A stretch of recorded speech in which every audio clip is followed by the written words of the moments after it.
are quite a few major NPCs throughout Undertale and Deltarune, whether it be the skeleton brothers, the nerdy reindeer, or even the scientists scattered across time and space.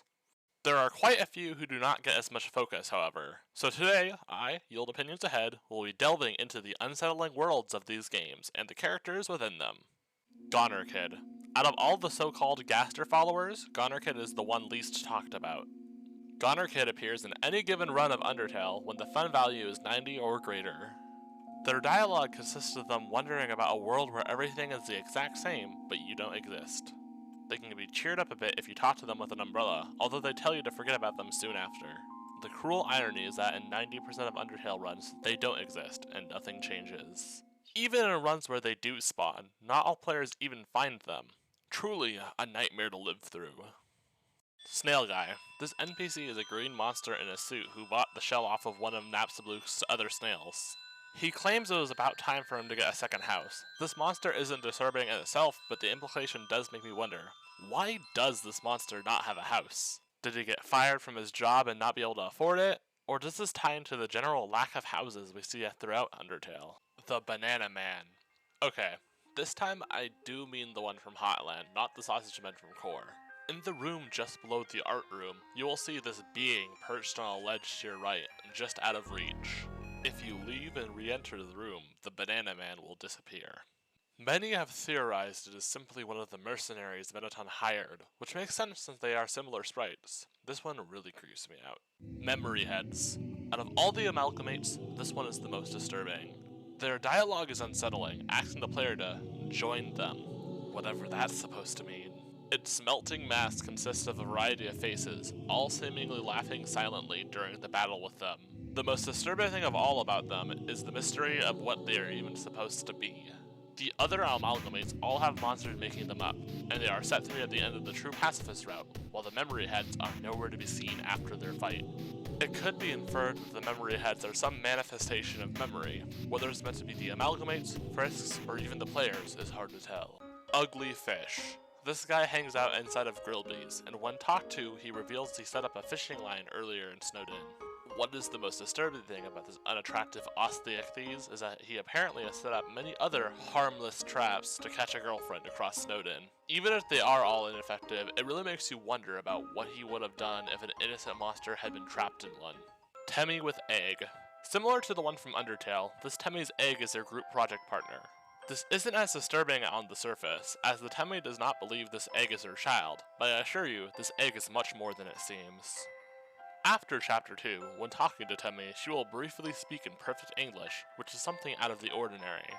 The most concerning aspect of this interaction is if you have collected all the eggs in both chapters, to which Temmie's egg will tell the player how many they have collected. I don't know about you guys, but I do not want to find out what elder god is slumbering within this egg. The Warrior.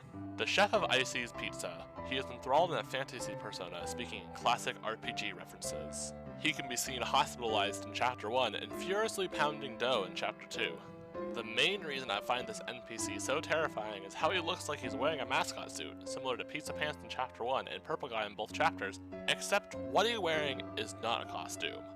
The implications of this range from him being the owner, or at least related to them, to the other mascots being based off his likeness. Maybe he had plastic surgery done to resemble Icy? The more I think about this NPC, the more scared I get. Scared Donut Guy. A returning character from the last entry, he is once again immensely suffering. He may not be about to be turned into a pastry this time, but he is stuck in traffic for hours due to Officer Undyne's traffic control. I still think he deserves a hug, because the only fate I can fathom to be worse than being eaten by spiders is to be stuck in rush hour traffic for multiple hours without a break. Wall Plug. These guys are found in the basement of Queen's Mansion. They act as obstacles, biting at the player in a similar manner to chain chomps. If the player stands near them, their plug turns into an unsettling face. This in itself is not the main reason why they are on the list, though. The main reason they are is the unsettling implication of all the prior instances of the plugs.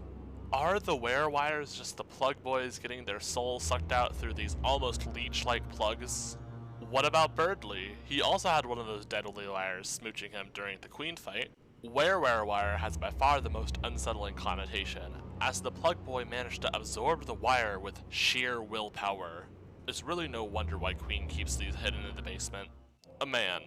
An NPC shrouded just out of view, hidden in secret rooms requiring odd methods to find. The strangest part about this character is that he gives you an egg each time you find him. These eggs can be placed in Asgore's fridge in Chapter 1, to which it duplicates itself in the fridge. In Chapter 2, the egg can be added to the egg pile in Sans' store, to which it also duplicates itself.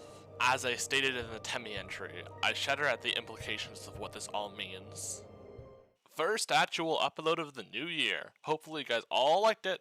If you liked this video, there's a link in the iCard and the description of Season 1's playlist. This video is the start of the second season of the Few Observations series. I explained in an earlier community post that I won't be limiting my series to just Undertale and Deltarune from now on. Now this doesn't mean that there won't be any more videos on those subjects. I have a lot more to talk about for both games, not to mention my Undertale EU UnderPit, which is still in progress. I hope you all are excited for the new year of my channel, and have an amazing day everyone.